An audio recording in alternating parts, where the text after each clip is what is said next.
Oops, that doesn't count. Wait, hold on. That wasn't the real one.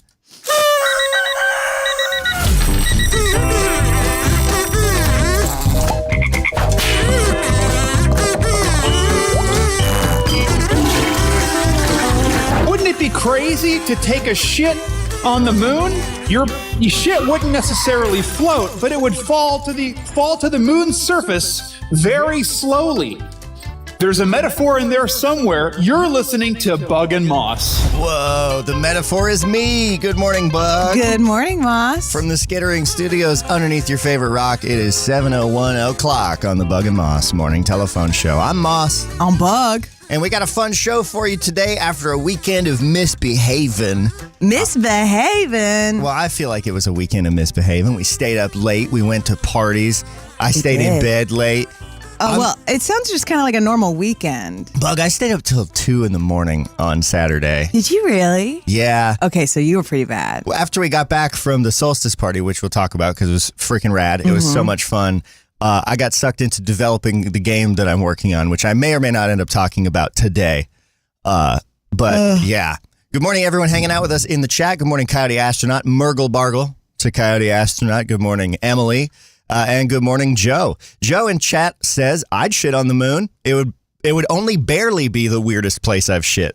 Yeah, also good morning to Matt, who has some kind of secret beef with Daddy. Oh, yeah, and good morning to Matt Bliss, who is hanging out in the chat and indeed beefing with Daddy. Well, Daddy, my sentient computer from 2014, is misbehaving pretty badly, Bug. Have you told Annika that Daddy is sentient now? No, I need to, because that is a piece of Daddy lore I don't think we've shared yet. This computer was original. Well, before Annika had it, who is my youngest sister, this computer was found in an abandoned rental. What? I don't know. Did I ever tell you that? No, I didn't know this Daddy lore. I guess before we get into what we're bringing to the show, here's a tiny little bit of daddy lore, ring-a-ling-a-ling. I had a friend who was working at a place like one of those property management companies, and there was an abandoned rental, and in it was this computer. That makes a lot of sense. So Daddy, when Daddy, the sentient computer, talks about the times he used to rob trains with One-Eyed Rick and he fell in love with Bonnie and Maybe all of he this did. stuff. Yeah, because Daddy has released some very interesting lore on himself. Yeah, who knows? He was found in an abandoned rental. Daddy had a life before us. Mm-hmm. And then my friend took him apart and got him working again because he was very old. And then eventually I ended up with the computer and it was just sitting around. And then my youngest sister needed a computer, so I whipped together a Franken computer of gaming parts, gave it to Annika, and then it died. And so we took it from Annika to fix, and then we haven't gone up since then. And now Daddy is Daddy. Yeah, I mean, I think we need to be completely transparent that Annika was like, can you fix this? And I think you did say, we'll see. I'll either bring it back or keep it. And we did keep it. Yeah, it's pretty busted. Yeah, she needed like a real computer for college. She needs a better computer. She has a better laptop now. Yeah. I still want to build her a gaming computer, though. I feel like it'd be nice. Yeah, it would be I feel like great. it'd be cool. But obviously. But she doesn't need this. She can't have this anymore. This computer is not okay. Yeah, sorry, Annika. This computer is cursed. I promise I will replace it for you. On today's show, I have so much fun stuff to bring. I want to talk about flavors and frequency. What? Yeah, I want to talk about how we conceptualize flavor because I accidentally stumbled into some very interesting research. That's question cool. mark and digital tongues. Digital tongues? Yeah, we'll talk a little bit about that. That sounds really exciting. I only have one thing. One thing. I have a film buffering. Oh, that's good, though. That's like the best thing to have. And it takes a lot to put it together, so that's all I have. Film buffering is a chewy segment to put together. Checking in with chat one more time. Joe says, I don't know that any beef with Daddy is a secret. Daddy's been a dick lately. Yeah. Apologies if Daddy is rude to you in chat. He's on his shit. I need to get in there and fix it. Any beef stock or beef bouillon would like to disintegrate with us, to advertise with us, we could do a really good job based around Daddy and the beef that everyone has with him. Where's the beef? It's here. Oh, I was so confused. So we should get a bullion advertiser. Yeah. That's interesting. I think so. Bullion's also like a slang people use for money. So like we could get that bullion and also get that bullion. We have so many ideas, Swansons. If anyone that sells Dusty Beef Cubes wants to sponsor my shitty computer, Dusty's Beef Cubes, hit us up. Kylie Ashton says Daddy's already haunted and started cursed. Emily urges us to not give Daddy a body. Emily, don't fucking worry. Don't worry. That's not in the cards. Not giving this computer a body yet. And Alex says good morning. Good morning. Oh, and also on today's show, we'll have some really fun voicemails to get to. So I'm that'll be exciting. excited. Me too. It's going to be a good one. And I want to start it off by talking about this shit that I stumbled into. Hell yeah. Let's get cooking. He watched a lot of videos about math on YouTube last night, and this morning, He's sleepy and tired. it's moss in general. So, I do not have synesthesia. You know what synesthesia is, right, Bob? Yeah, our friend Allie has it. Yeah, where you experience a sense with some kind of corollary stimulation of another unrelated sense. Some people can see colors when they hear music or Yeah. associate colors or sounds or smells or whatever with certain letters or numbers. I've always thought it'd be interesting to have synesthesia. I don't know exactly what it's like. It could be terrible. Don't know. But I have long experienced taste as shape. And I don't feel like that's just me. I feel like that's the thing that most people can relate to. Like, would you say that you can relate to that? Like, when you taste something sour, I feel like it tastes like it has sharp tops. I mean, very Kiki and Boba, right? Like, Kiki and boba, indeed. It's the shape of like, yeah, sour things are pointy and sharp, and like sweet things are round and soft and like dull, and everything's sort of in Yeah. the middle somewhere. yesterday we were talking about how fun it would be to talk about taste on like a spectrum analyzer. That's what I was going to say. Is I think I could reliably draw you consistent spectrogram visualizations of flavor. Yeah. Because I think you can directly map flavor feelings in your mouth to like a frequency spectrum. Because I definitely think that sour stuff, like, that's high frequency. You know, it's sharp, it's bright, it's up there on the top.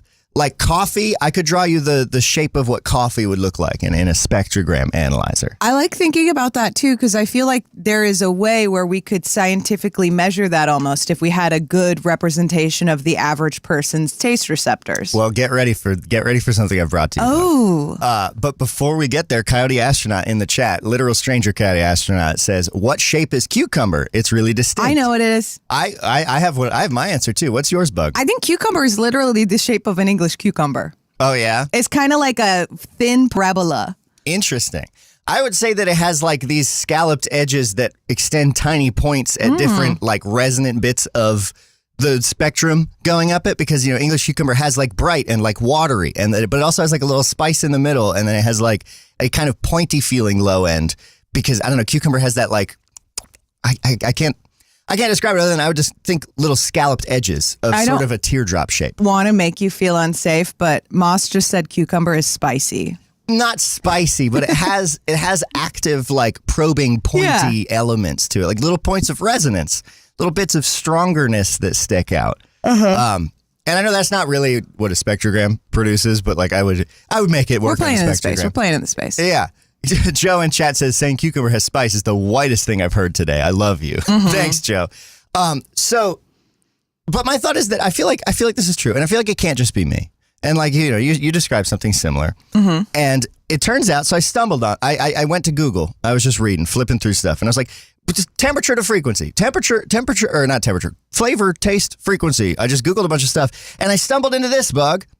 I stumbled into a scientific research paper from ScienceDirect.com titled Tasty Vibes, Uncovering Cross-Modal Correspondences Between Tactile Vibrations and Basic Tastes. That's such a fun title for a research paper. It is. And in this, they went through the following procedure. They took a bunch of participants. They sat them in a room in front of a laptop with a subwoofer wristband, is how they describe it, which I'm guessing is some kind of, you ever seen those like wristbands for musicians that like vibrate with the tempo so you can keep your... No, but that's cool as hell. I'm assuming it was something like that, or some kind of like low frequency speaker that they would wear on the wrist of their dominant hand. And then they had a laptop with a slider that could control frequencies on it, and then like they could start and stop it. And their task was to taste a bunch of these various taste samples that weren't labeled but were just like numbered, and then find a corresponding frequency that they felt most closely corresponded to that flavor on the wristband. That's fun. And what they ended up with was this graph that I can pull up and throw on the screen, but I will, of course, describe because it's going to be impossible to read anyway, where they did find some correspondences.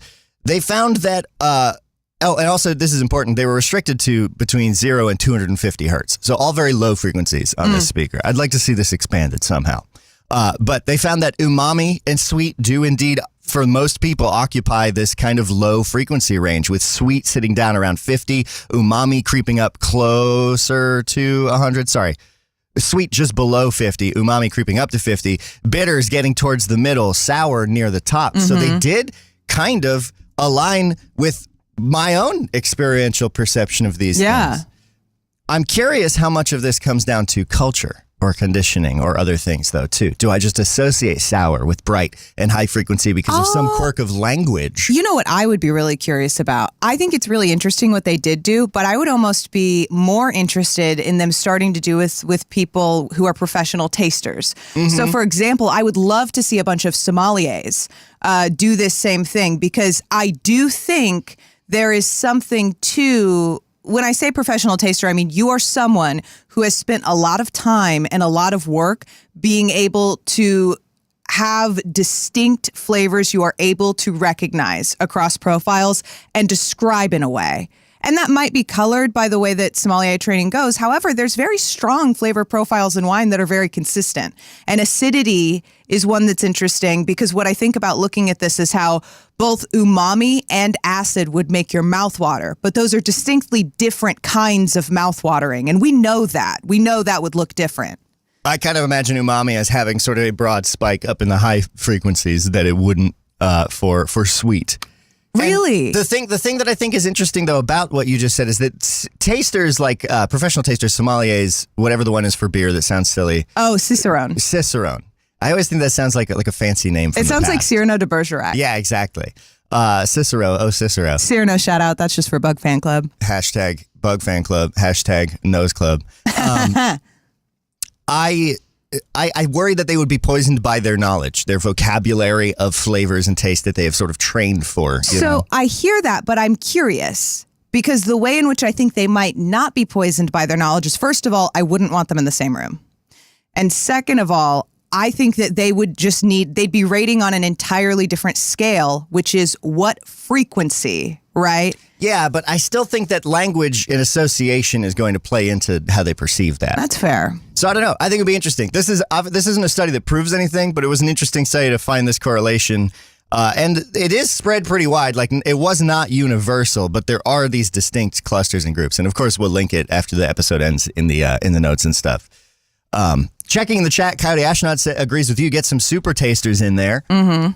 Matt Bliss says, not sure if you said this yet, but I heard once that all jelly candies are the same flavor despite being different colors. Is that true? To which I'd respond, Matt, what's a jelly candy? Yeah, I'm actually Googling what is a jelly candy. I think that's like an English or a European thing. I don't think all gummies are the same flavor. I don't think so at all. As someone who eats a lot of gummies and chewy things, I feel like they're all very distinctly different flavors. I think that you're probably right in that some are like the same flavor. There may be a cultural kind of thing that is like a capital J, capital C, jelly candy that Matt's referring to, too.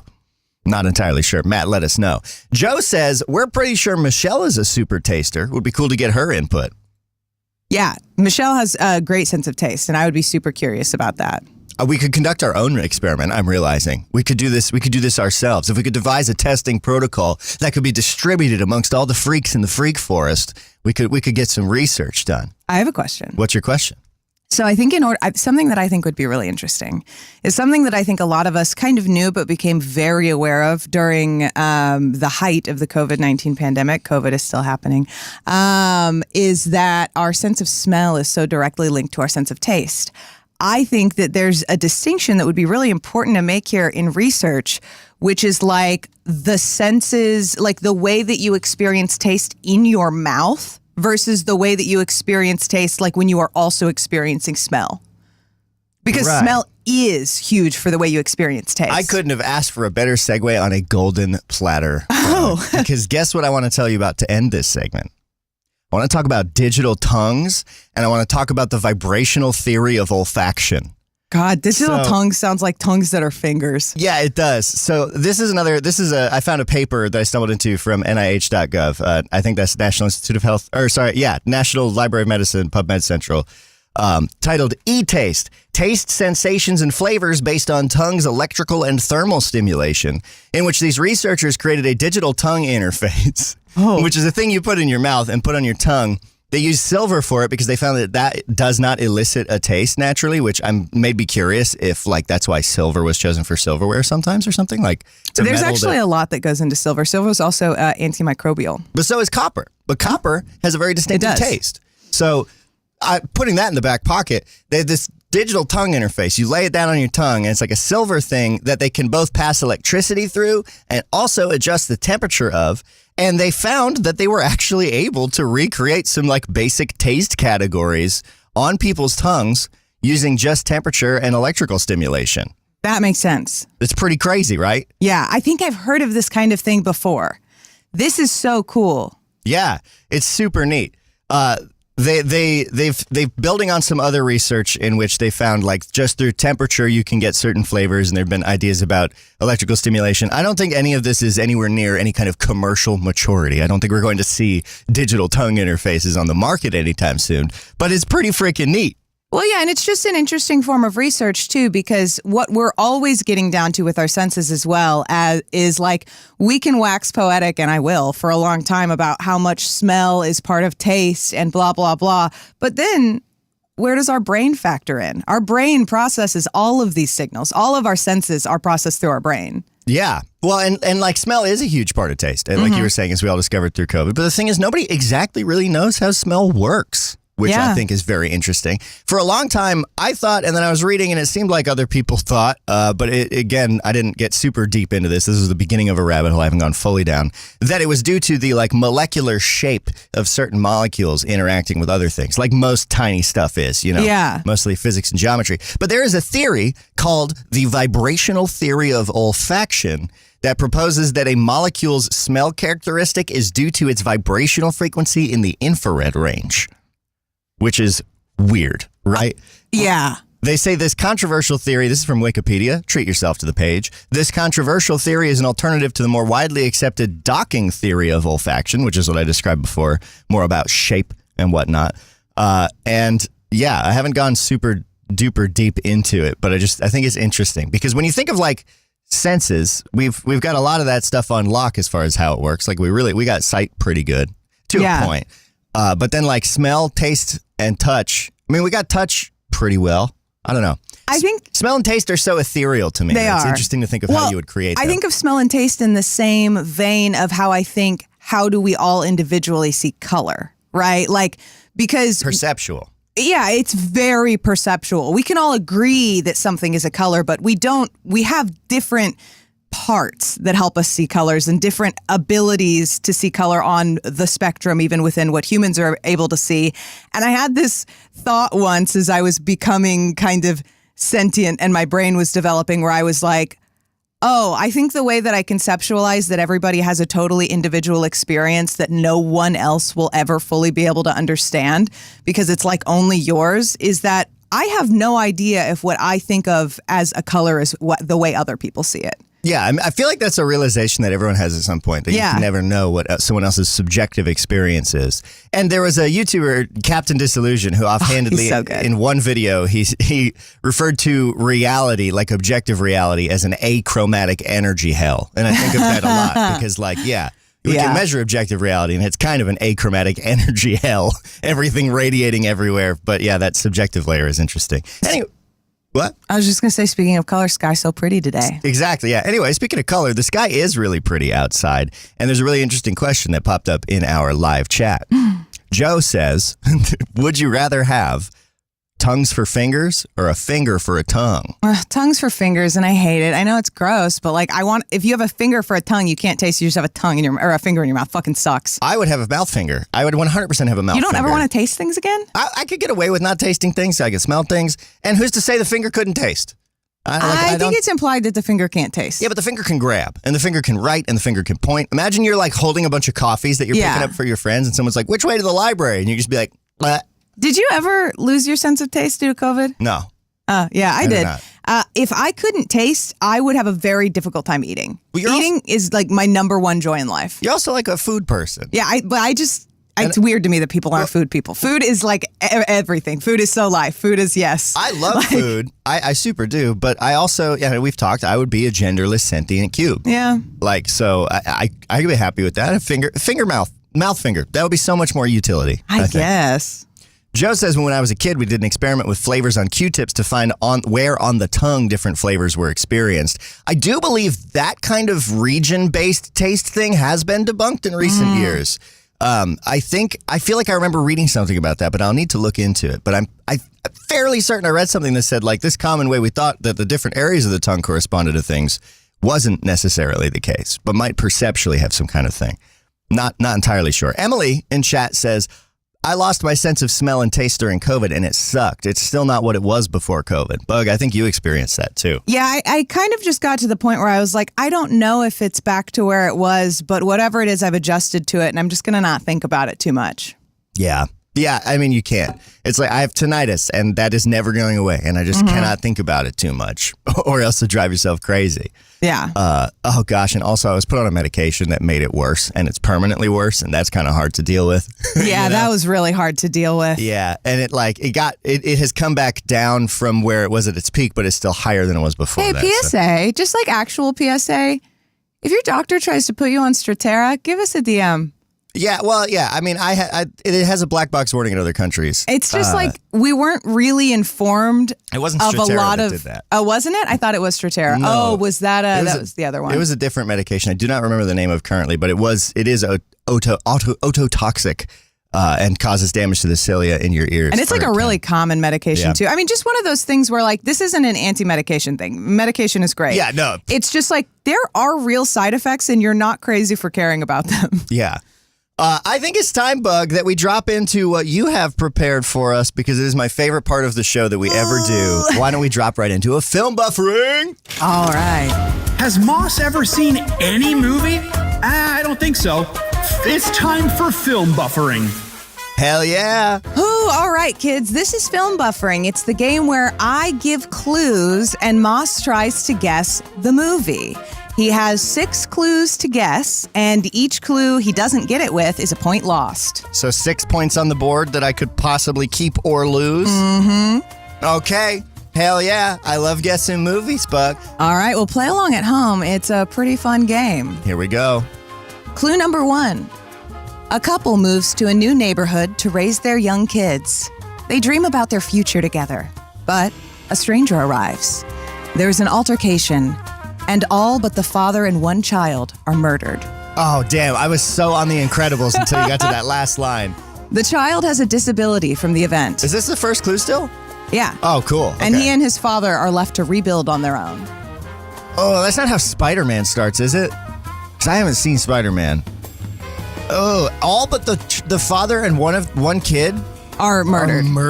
are Are murdered. by a stranger after an altercation? Why do I feel like this is a kid's movie? Why do I feel like this is a kid's movie? I'm feeling animated. I'm feeling kid's movie. But I don't know. So I think that's 5 points for me. If you know in the chat, if you're here listening live, when you know, just say, I know. Yeah, Throw it in don't the put chat. the movie in the chat. Although Coyote Astronaut did say it's obviously Fantasia. I've honestly never fully seen Fantasia. I don't know what fucking happens in that. It's pretty good. I mean, it's like a music video. Anyway, what's clue number 5? 2. Yeah. Some time has passed, and the father and son have grown close. However, the son is frustrated with how protective his father is, and he wants some independence.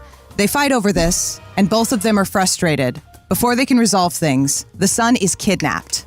I've got it, Bug. You've got it? Oh my God, I think it's a victory day for Moss. Oh, I'm so excited. I don't get to have days like this very often. And it's a Monday. Are you ready, Bug? I'm ready. Are you ready for me to reveal? I'm ready. Get it. This is Finding Nemo. It is Finding Yes. Nemo. Oh, 5 points to me? I've only ever squeaked out a victory with 1 or 2 I have before. never seen you get it so early on. It's my birthday, basically. Welcome. Man, I think that if I had been able to get you on this clue, I would have gotten you until the end. But dang. Oh, man. Ah, yes. Elle didn't get it yet. Maybe, hey, Bug, now that I'm starting to get, kinda Really good at this? Kind of good at this game, maybe we'll have to say, when I get it, I'll say, I got it. And then Oh, you'll have yeah, to and we trust should me. keep playing.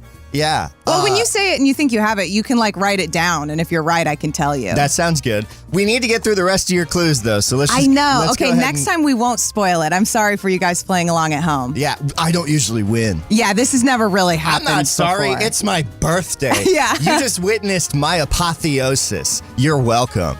Let's do this. Okay, so clue number 3 is going to be the father immediately goes after his son, but he has no idea where he's taken. He meets a mysterious woman along the way who offers to help him. Mysterious woman. Following a lead, they find themselves in a field of abandoned mines. There, they find a group of dangerous men. Something goes wrong, and the group attacks the father and the woman, nearly killing them both and engaging several mines in the process. They manage a narrow escape, and they have a clue about where the son has been taken. That's amazing. Clue number 4, Meanwhile, the son has been trafficked into a sort of troupe.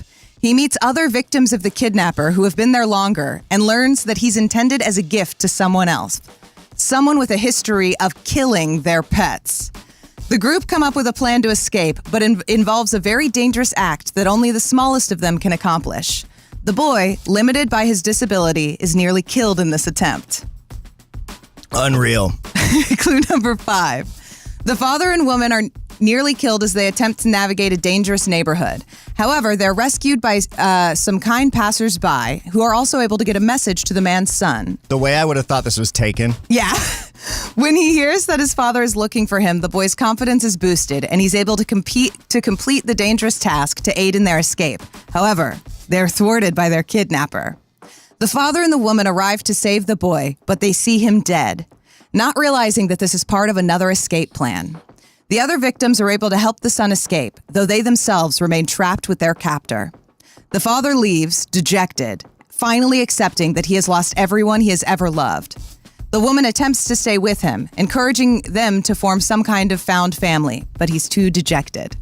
Man, Finding Nemo does get heavy, doesn't It gets crazy. It starts heavy, stays heavy, is crazy. One of the better movies Disney's ever For real. gone off with. I like Shark Tale more, but hey. Shark Tale's a blast. Work the kibosh. Last clue. The woman sticks around and meets the son, learning he's actually alive. She's able to reunite the son and father, but is captured by other traffickers soon after. The son convinces his father that he can help rescue their new friend. He knows he can, and only he can. He's gained confidence in himself, and his father relents despite his fears. The son is successful, and he's able to rescue the woman from a horrible fate.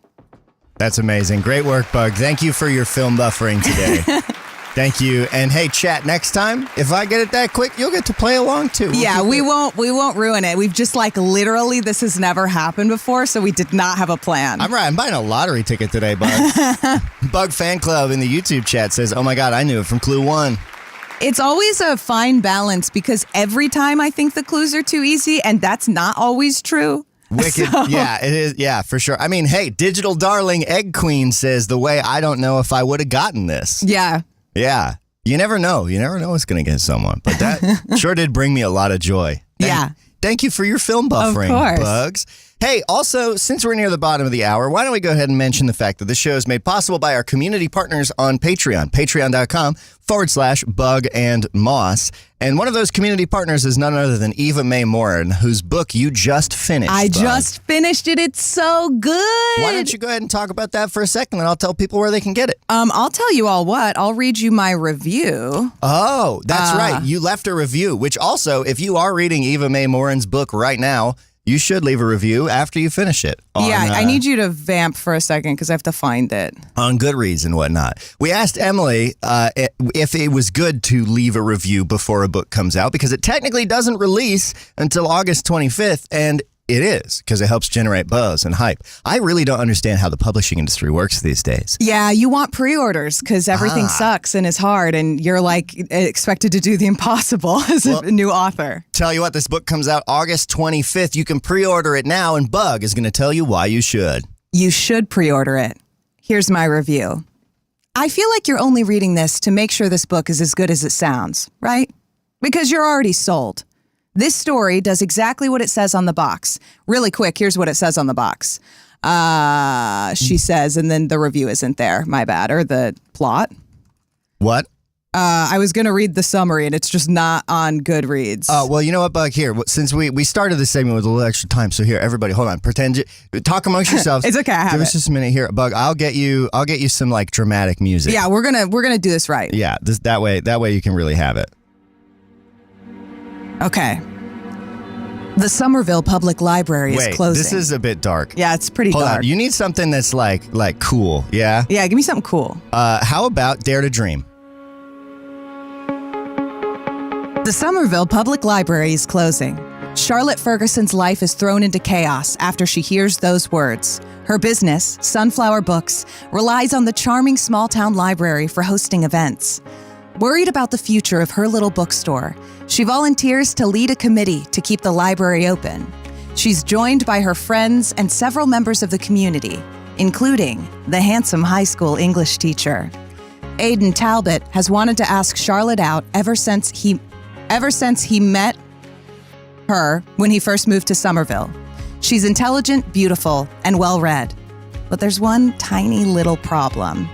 He's anxious to talk to her. He impulsively volunteers to help Charlotte keep the library open and is using the time to work up the courage to ask her out. It's a good thing he's a big fan of libraries. And here's my review. Hell yeah. I read this book in less than 24 hours. Yeah, you ate through it. Yeah. You were like, oh, I have to get some work done. And then you came in the office, you brought the book, and then you're like, I'm actually going to finish the book. And then you went back out and sat on the couch and Gobbled finished it up. I feel like you're only reading this review to make sure this book is as good as it sounds, right? Because you know you're already sold. This story does exactly what it says on the box. I met Charlotte and Aiden last night as I snuggled into bed with a good book. I fell asleep already enamored with them and just as invested in their love story as their meddling best friends are. These chapters are written from alternating perspectives of each main character, so we know how they feel. We know exactly how long they've been lusting after each other over stolen glances in Charlotte's bookstore. And we know why nothing has happened yet. Because they're not reading a first-person account of each other's feelings. They're behaving like real people in the real world who are nervous about messing things up, being too forward, or misreading a moment. Their love grows slow and steady, and they build trust the old-fashioned way, by falling for each other as they desperately try to save their local public library. My review's a little long, so I'm going to skip forward to something that was the moment I knew I was going to love this book. The moment I knew I was going to love this book happened in Chapter 1, from Charlotte's perspective. She waxes poetic about Aiden, how tall, dark, and handsome he is, with his deep brown eyes, square jaw, 5 o'clock shadow, and a mustache. We get a paragraph about him. And personally, as someone who's very into dark hair, dark eyes, and a mustache, I was right there with her. But then, on the same page, this is Charlotte's description of Aiden's bestie, Xander. Tall with brown hair and wears glasses. Beauty is in the eye of the beholder, and as much as we love slutty little glasses, they have to be on the right slutty little guy to make a real impact. You can pre-order this book, Check You Out. It comes out on August 25th, 2026. You pre-order from Amazon or from the author's website at evamaymorin.com. Very it's good so read. good. I'm going to read it next, and I'm really sorry that I subjected y'all to that fucking dentist office music for that. I just went into my music folder, which is not organized, and I clicked something that seemed nice. So sorry, I promise the book does not have dental vibes like that music does. No, it's an absolute banger. Absolute banger. Also, would you believe it? I potted it down so we didn't hear it, but the track actually ended perfectly naturally right at the end of the segment. That was pretty good. That's pretty cool. That's pretty Support good. us on Patreon, patreon.com/Bug and Moss, and who knows what we'll do for you, except we'll definitely do something. Yeah. What's up, Bug? How you doing? I'm doing okay. I always feel a little bit, discombobulated when my film buffering gets got. Because it's kind of like I lost. What do you mean? It's not like you lost. You provided me the opportunity to succeed. You raised me up. Could you tell I was trying to not sing every time I just added a new note? I was really trying not to. I want to talk really quickly about something very fun that happened on Friday. Joe, this is huge. Bakery Joe made us fan art, first fan art alert, fan art alarm. I need another sound. Thanks to a lamp for reminding me in Discord that I need to get like a bell sound, but check this out. Joe has made us fan art of our Bug and Moss characters. And every time I try and hold it up on the screen, it vanishes. There we go. Look at this. Check Look it at out. this. Joe drew us. Joe drew our little guys. And now I have it to hang up on our wall. This is the coolest thing I've ever received. Huge thanks to Joe. This fucking rips, right? It made me so happy. So awesome. I don't know if it is technically the first piece of fan art, though, because back in the day, back when we had to walk uphill both ways to release this podcast, we changed the name in October, which we'll probably do again. That's true. To the Bone and Moth's Morning Skelephone Crow. And at that time, Michael Colby, who I haven't heard from in a grip, and I hope he's doing good. Love you, Michael. Hope you're doing good. Yes. I know he's deep in some production woes. I was reading his post on Patreon. Michael drew us a custom logo art for that. So, yes. So this is our second fan art, I think. Yeah. Although that was solicited. It's, you're both special. You're both special and really cool and super neat. And getting fan art is like the coolest thing on the fucking planet. Yeah. Yeah, we'll have to get Michael's fan art and Joe's, and we should post them in like a little channel so that people can see. Yeah, I'll make a little read-only channel for fan art in our Discord, which if you're listening, if you're tuning in and you're not in our Discord, you should hop in there. It's a really cool, so fun, welcoming place. Everyone's super nice. You can get there from buggermoss.com. Scroll down to the phone, the magic telephone, dial your way up on in there. We'll post those, which would be really cool. Also, in the world of fan art, there's a character that I play on the show In Between, which you should listen to. It's a very fun, very cool adventure show, kind of like D&D inspired, but it's not a D&D podcast.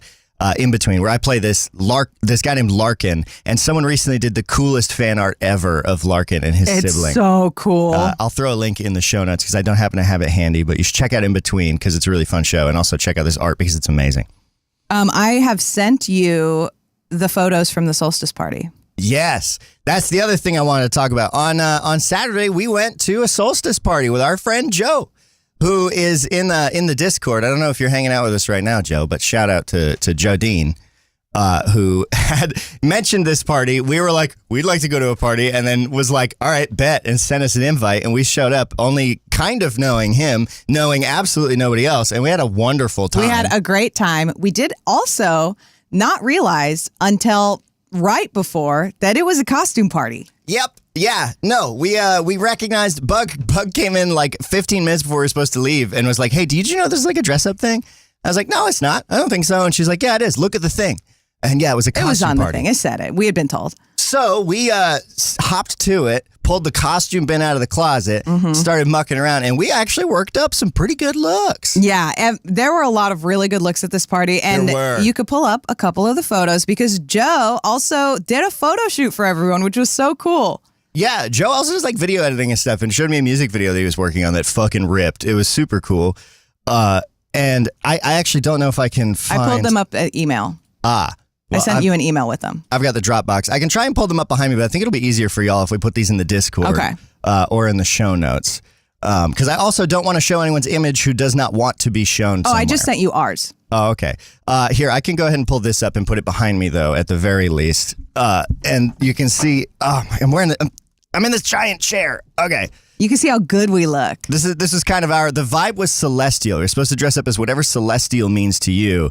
And so I kind of went for like a sort of game show host from space, and Bug was the constellation Aries. Yeah, you can't see Moss's makeup unless you're like really looking at it. We'll send the photos so you can zoom in, but it looks super cool. Yes, Bug did my makeup, so I had like these galactic smoky eyes that were really fun. I'm trying to see if I can find another picture to pull up that will show that a little bit better. But again, for the people on the podcast, I'm sure this is hellish, and I apologize. But we'll get these pictures in the show notes in the Discord so you can see them. But yeah, so we had an awesome time, and we met a lot of super cool people, made a bunch of new cool friends, learned about bird cult, which happens locally. Yes, a cult of people who look at birds and do crafts and stuff. You know, bird freaks. If anyone who we met there happens to be tuning in now, shout out to you. You're extremely cool. It was awesome to meet you. So that was fun. Also, as like a very socially anxious person, it was kind of buck wild to go to a party where we don't know literally anybody. Yeah, and it was chill. Yeah, it was a great vibe. It was awesome. Good job to Joe and his partner Tiv for curating a very cool party group. And yeah, and here's something I noticed that I thought was cool. We got there. We only knew the host, Joe. We kind of knew Joe's partner, Tiv.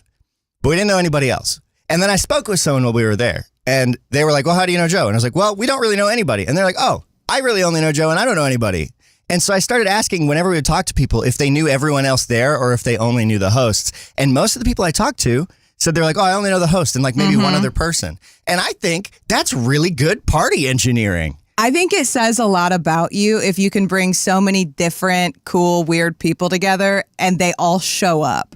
Yeah. Because the thing about cool, weird people is that we're all kind of cool and kind of weird. So going to a party where you don't really know anybody, you have to be giving off pretty good vibes. Yeah. And the vibes were immaculate. So yeah. Shout out Joe. Shout out everyone at the solstice party. That was an absolute blast. Joe, Bakery Joe in the chat, and we're gonna need a differentiator here. We're gonna need some titles for y'all. Joe B and Joe D. Because Joe in chat says, Joe, it's Joe's. We rule. Yeah. Hashtag Joe power. Hashtag it's not Jover till it's Jover. That's right. Some other check-in with the chat. Lots of compliments on our outfits. Thank you. We look so good. Also, and is it the one that I'm thinking of? Yeah. Yeah. Okay. So I think. What about a quick check-in with chat? hugely important segue.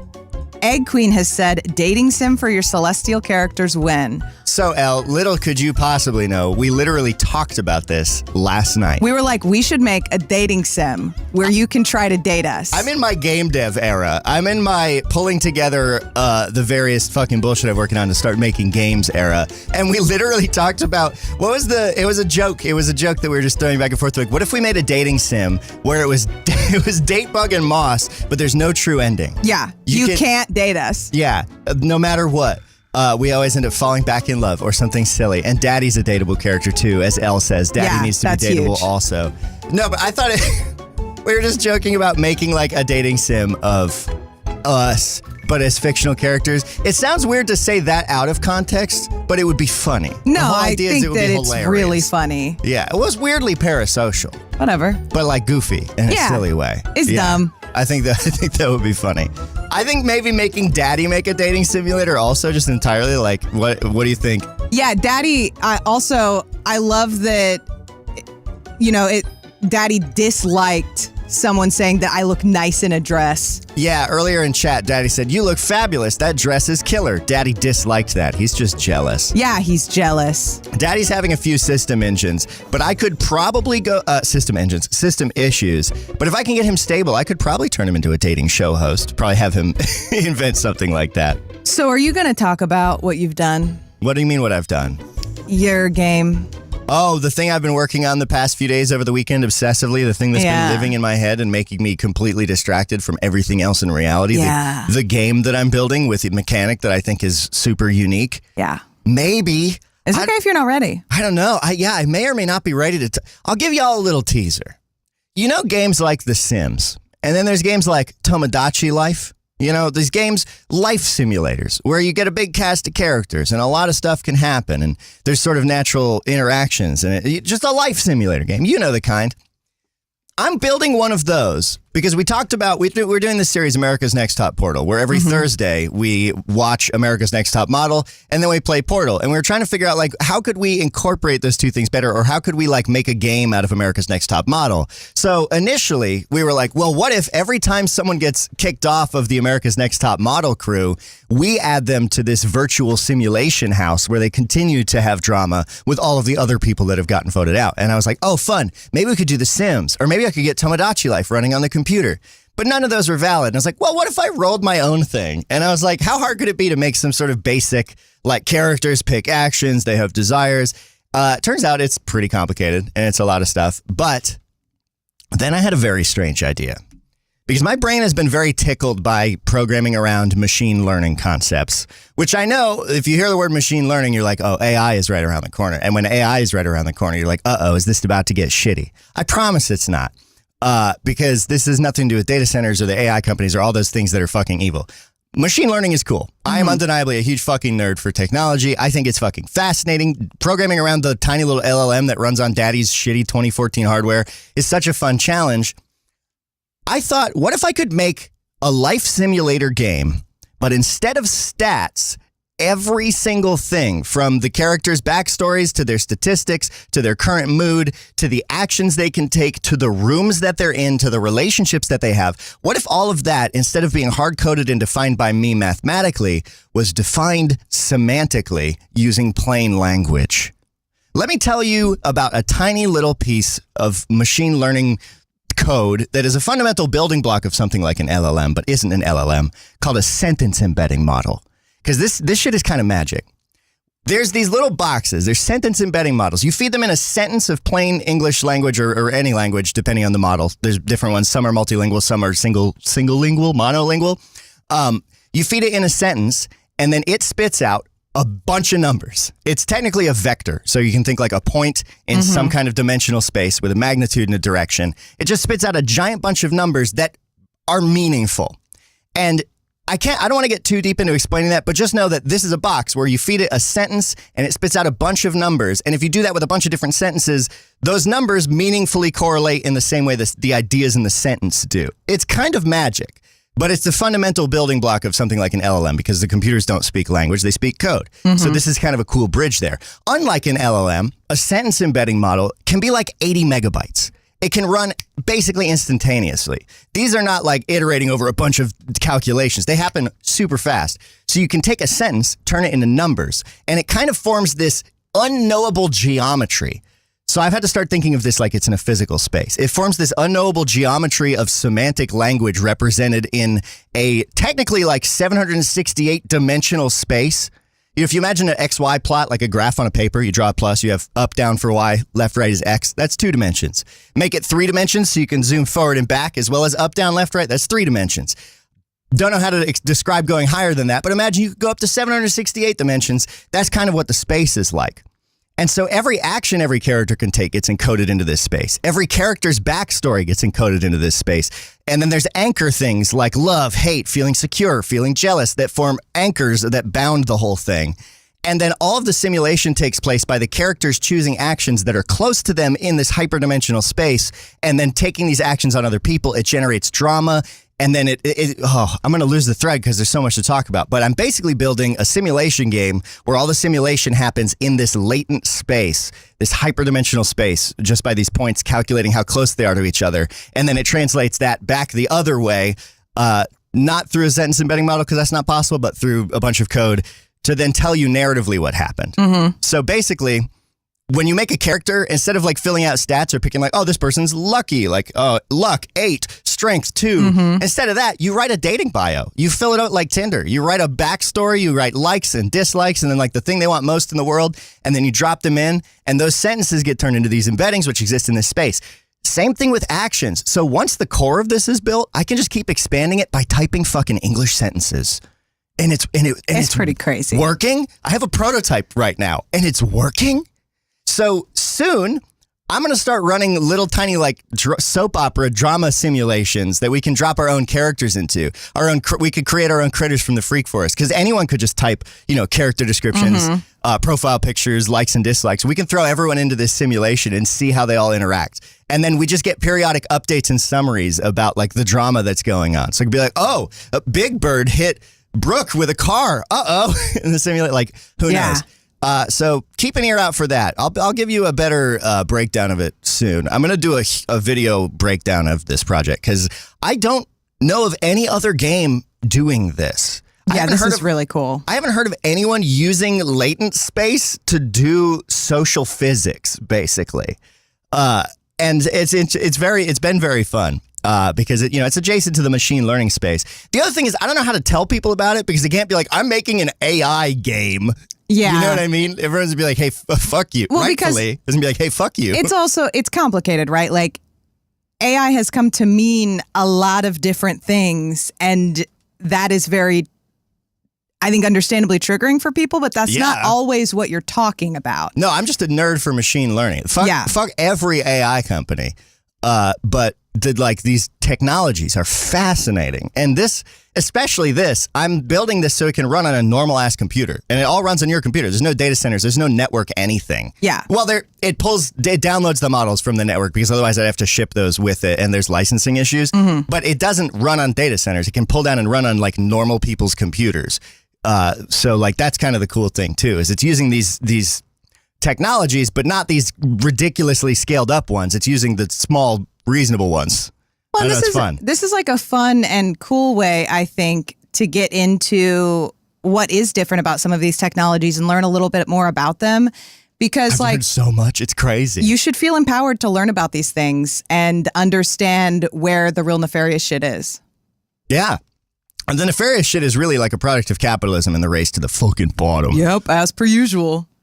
Joe in the chat says, I wish Kai would talk to you guys. He would be obsessed with this. Yeah, Kai is one of Joe's kids, and Joe's kids are both really cool and creative, but really shy, and that's so real. On the ANTM thing, Elle says, would we clear the house for each season? or just have them all in there and have 100 models in one house by season 10? That's a good question. We could do either. I'm trying to build it. I'm using some of the same principles. A lot of machine learning stuff is matrix math, where you have these huge vectors and you just need to like multiply them all by each other in a grid.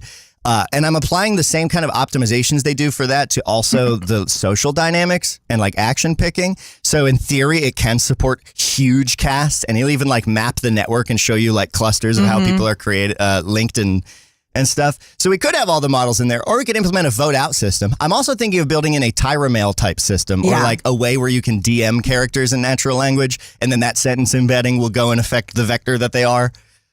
So we'll see. It's going to be pretty fun. We're currently playing with the idea of what it would actually look like is imagine like you're seeing it all through a social network facade. So like you're seeing them post to some kind of social website that we've invented. I've been thinking about making a next door style interface for it. So it's like you're seeing the neighborhood. The current name, the working title we're going under, shout out to Colin Parker for coming up with this, is Neighborhood Watch. But I changed the EI to AI, so Neighborhood Watch, because it's like all simulated. But my thought was, like a Nextdoor app, and you get notifications from the people like, oh, I can't believe Susan's doing this, and like whatever. And then you can like DM them and check their profiles. But anyway, this is going to be a cool game. I don't know anything like it. If anyone wants to help, let me know. I have a channel in the Discord where I've been working on this kind of out in the open. So if anyone wants to contribute, if anyone wants to like pitch ideas around, we're building this from the ground up. So if you have any ideas like, hey, it would be really cool if this was true, fucking throw it in the Discord. And some other really great stuff from the chat and is another episode of Wicked Interesting right there. Yes, agreed. Elle talking about you developing this. This is another great episode of Wicked Interesting. Oh, no, mate, you think? Yeah, what are you talking about? Oh, I don't know. Because the identity of Wicked Interesting, I feel like is more like middle school science show. I don't know. This is my problem with, you'll notice I haven't published anything. I get too stressed out about it, but maybe. You need to just put stuff out. You need to not limit yourself by the idea of what your channel is. Anyway, moving on. Joe also says, this is true, not me flattering you. You're so smart and creative. This is awesome. Thanks, and then Joe. Egg Queen said, seconding this. Thanks, digital darling Egg Queen.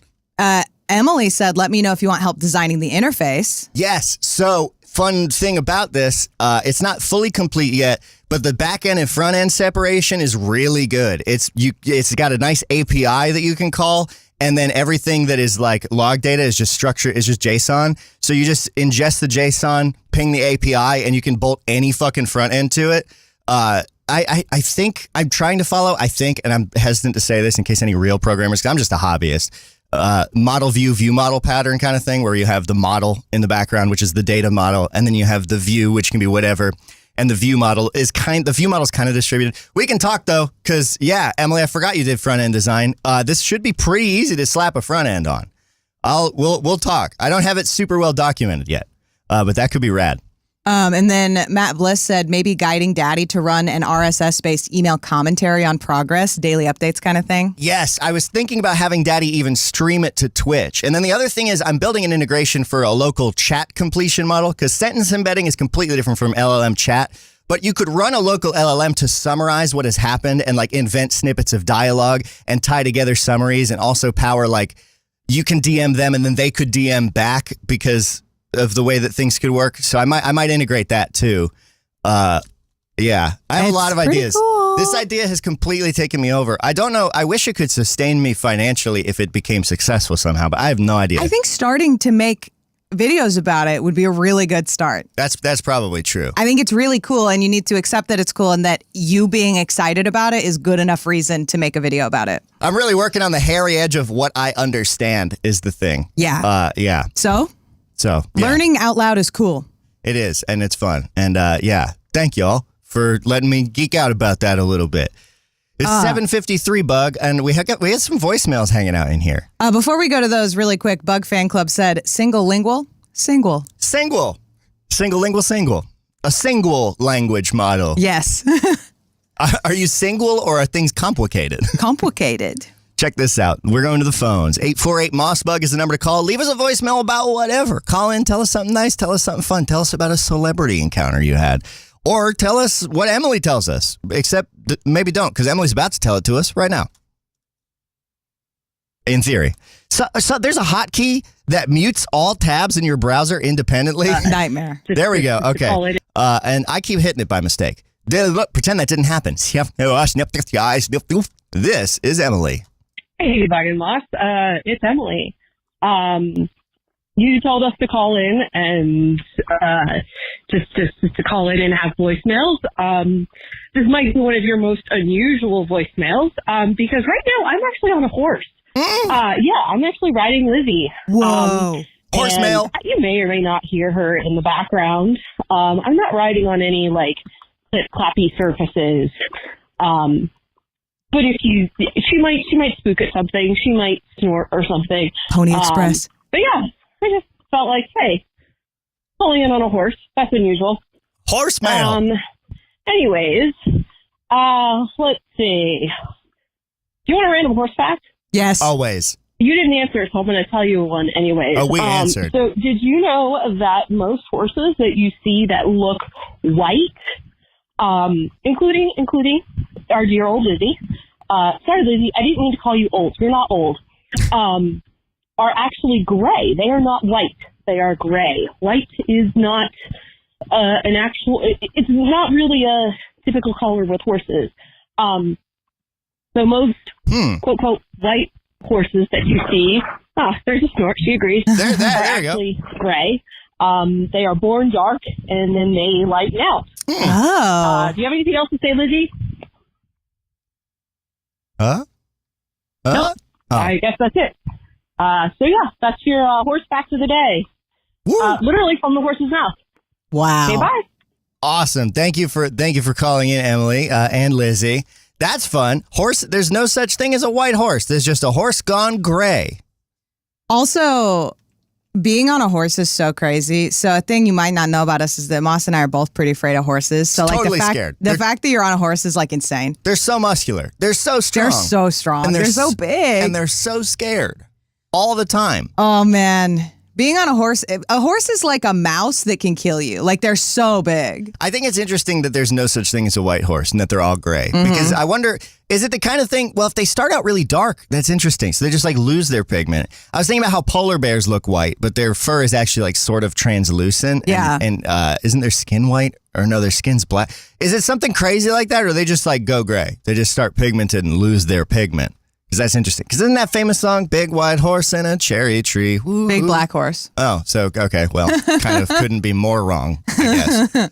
Oops, well, that's funny. Emily says there are some horses that are kind of white, and there are some horses that are white, but it's very rare. Is that like a horse with albinism? Yeah, I wonder if that would be the case. That's fun. Love to get a voicemail on a horse. If you want to call in on top of something else that's strange or something else that's alive, that's a weird prompt. Call 848-MOSS-BUG and leave us a voicemail. Call about stuff that's alive, I guess. Call us and tell us what's underneath you right now. 848-MOSS-BUG. It's 7:58. The morning is starting. The morning is starting to creep away. The day is starting to crack. The sky, the sun, the clouds, the moon, the air. We're getting ready for a good Monday. I hope everyone is doing good today. I hope you're excited. I hope you got big plans. What are your big plans, listener? Here, this section of the podcast is interactive. Hey, listener, how you doing? Good, glad to hear it. We're doing pretty good. What you got planned today? Oh, hell yeah. That's wicked cool. Awesome. That concludes the interactive segment of this podcast. That was really beautiful. What do you got, Bug? You're just looking at weather? Yeah, I was looking at the weather. What's the weather today? Allegedly hazardous weather conditions. What? Looks real nice. Yeah. Oh, Is the heat advisory. Is the hazard chilling out too much? Oh. Yeah, the hazard would be so cool. No, it's going to be hot as shit, dude. Oh. What, like hot as shit, like how? It's like 70 right now. I know, but the high is 90. Oh, let's get cooking. And it's humid. Guess what the humidity is? Don't say it's over 100. It's 100. Oh, so as per usual. We're underwater. Yeah, we're underwater. Yeah. Well, Digital Darling Egg Queen, who lives in London, says, "Don't ever take your AC for granted, y'all." I know. I didn't have AC for my entire life until I moved to Kentucky, and now I don't know how I lived without it. You really need it here, guys. It's so real. It definitely gets hotter here, but it does also get hot in New England. It can get pretty toasty up there. So, like, I used to just sweat, man, and now I'm a baby. I'm a little temperature baby. Yeah, I'm a temperature baby. I'll die. Yeah, you simply will. It gets a little hot out and Bug like just slows down. Yeah. You're like a lizard in the cold, but the opposite. It I have gets to hot. conserve my energy so I don't pass Then away. you start moving. Joe said it's already 80 and it's humid as fuck out here and we're painting a building today. Good luck to you. I do not envy your position being outside and doing painting. Elle says, I wonder if New Englanders have the same kind of weather denial as the old Englanders do. Yeah, I wonder what it's like in England, but there's sort of, it's not that bad. Joe is the kind of person who I can imagine New England wearing shorts in the winter, and that's completely a vibe.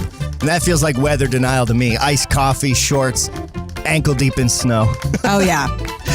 Have a great day, everyone. I love you so much, Bug. I love you, Moss. This is Bug and Moss.